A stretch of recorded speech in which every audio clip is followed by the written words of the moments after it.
This past July, Donald Trump accepted the Republican nomination. I humbly and gratefully accept your nomination for the presidency of the United States.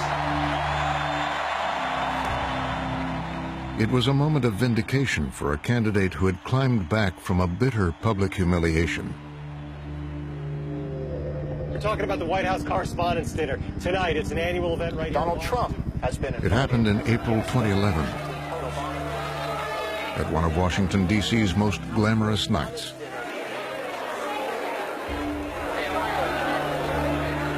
I got to talk to Donald as we were going to our seats, and he was in just such a great mood, and he was very jovial, and people were taking pictures, and it was very exciting that Donald was there. And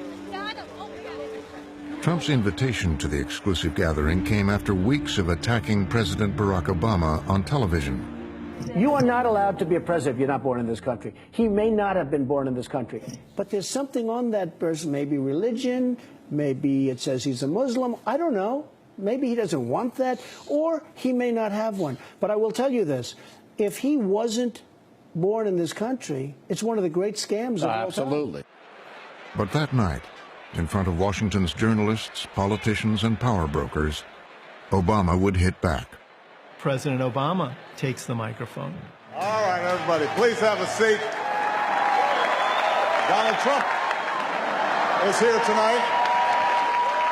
And proceeds to fillet Donald publicly. No one is happier, no one is prouder to put this birth certificate matter to rest than the Donald. And that's because he can finally get back to focusing on the issues that matter. Like, did we fake the moon landing? I was sitting 20 feet from him, and just the look of discomfort on his face. What really happened in Roswell? And where are Biggie and Tupac?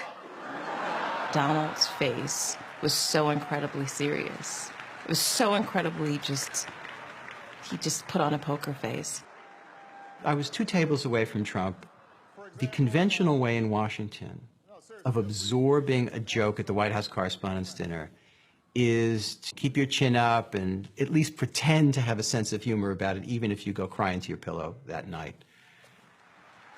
Trump was steaming. His face was all locked in. He was not having a good time. All kidding aside, obviously we all know about your credentials and breadth of experience. For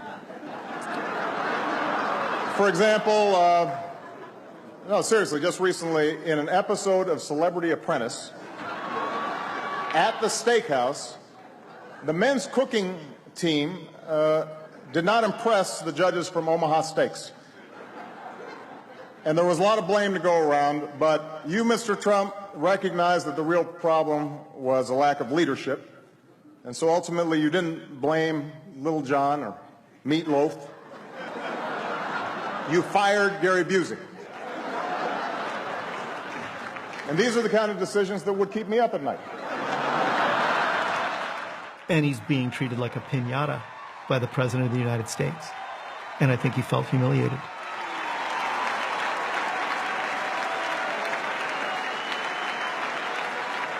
Well handled, sir. Well handled.